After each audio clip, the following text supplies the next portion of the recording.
Good morning, Miss Marifel. Good morning, Miss Preche. Good morning, Dr. Mandin. Good morning. Since we cannot attend the Google Meet, we are just representing our presentation by video. So now let us proceed to our main topic. Our main topic is about the Vygotski's views about the teaching and learning process, showing the relationship of MKO, ZPD, and scaffolding. But first of all, let us know who is Lev Vgotsky. Lev Vgotsky was born on the 50th of November 1896 in a small Russian town called Preche. He is a Russian teacher who wrote and language-taught psychology of art, learning and development, and educating students with special needs. Vygotsky sought to understand how people learn in a special environment and created a unique theory on social learning. So for today's activity, it is all about Vygotsky's views about the teaching and learning process, showing the relationship of MKO, ZPD, and scaffolding. I will give to Miss Marifel about the terms and explanation about the topic. A pleasant day, everyone. Now we already know who is Vygotsky, and before proceeding to our activity, we will first define the terms or concepts used in the theory of Lev Vgotsky. So these concepts are the scaffolding, the more knowledgeable others, or the MKO, and lastly is the ZPD, or the zone of proximal development. So first, let us define the word more knowledgeable others. So it refers to someone who is more competent or an adult with higher ability level than the learner with respect to processes or concepts. So they are someone who has better understanding of a task or skill than the learner. They are not necessarily an adult or a teacher. This could also be the learner's peers who have more knowledge or experience. So the key component of the more knowledgeable others, or the MKO, is that they must have more knowledge about the topic being learned than the learner does. Next term is the scaffolding. So the scaffolding is the support or assistance that helps the learner accomplish a certain task in which he cannot accomplish independently. So this is like a teaching method that helps students learn more by working with the teacher or the MKO in order to achieve the learning goal. Students can learn more when collaborating with the scaffolding. So with the help of the scaffolding, students expand their learning boundaries and learn more than what he or she can learn independently. Last term is the ZPD, or the zone of proximal development. So this is also an important principle from Lev Vgotsky's socio-cultural theory.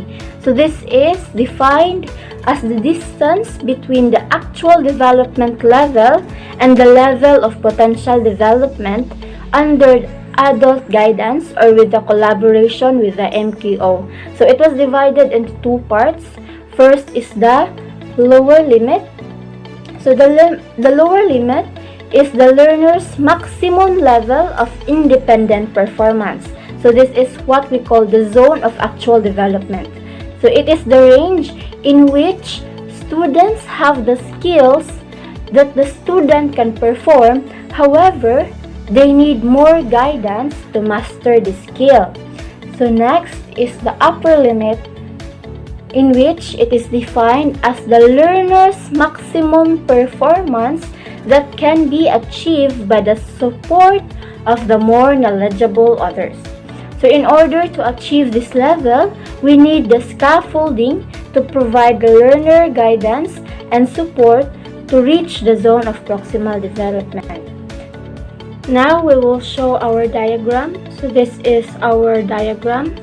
The three concepts, which is the MKO, or the more knowledgeable others, The scaffolding and the ZPD, or the zone of proximal development, are present in this diagram, and it will be explained right now.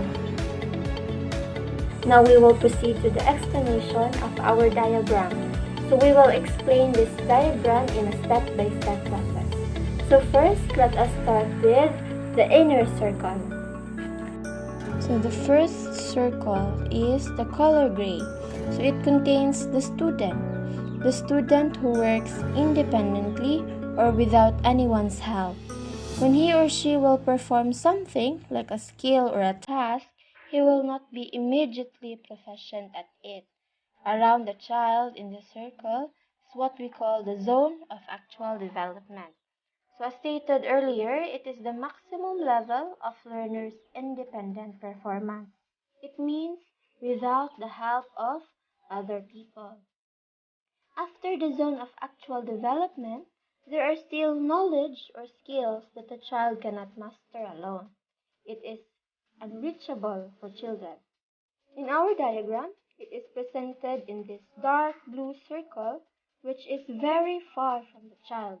Therefore, they need a support from someone to help them reach this difficult knowledge or skills.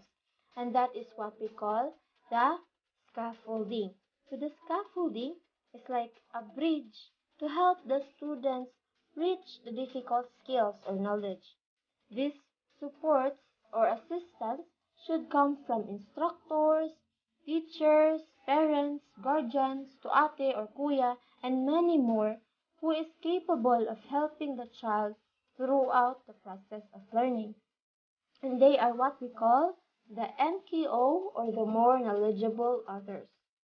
So from the scaffolding of the MKO, the child can now reach the higher level of competency, in which he can already do the task alone.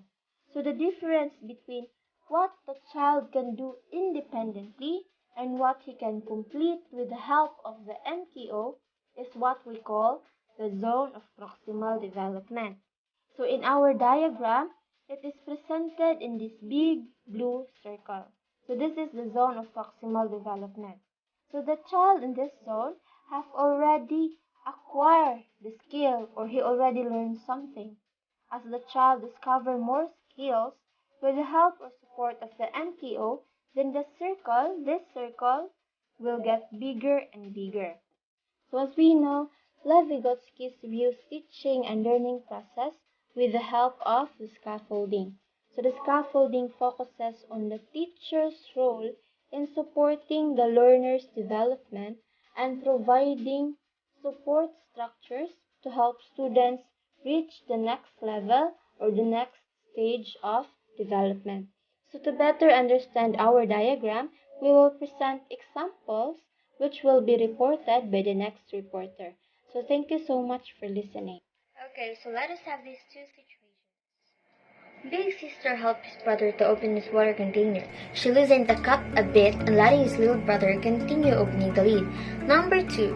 Mother helped her child open her backpack. She unzips the zipper 1 inch and let the child to continue unzipping the backpack. So, it's very important for a child to learn to do things on his or her own. That is why we are here talking about Lev Vgotsky's theory of development, because it's not that a kid could instantly learn to do things on his or her own without proper guidance. It simply says here that for a child to learn, it is important that you take the first step or first procedure, and then you let the child do the rest. That is where he starts to learn. That is where development will begin. That's all for today. Thank you, Miss Marifel Quicho, for explaining the whole concept. And thank you, Miss Rickalyn Saragina, for explaining the examples showing the relationship of MKO, more knowledgeable others, ZPD, or zone proximal of development, and scaffolding. Here are some resources that may help you to widen your ideas. Thank you for watching, guys, and hope you will understand. God bless you. Have a nice day.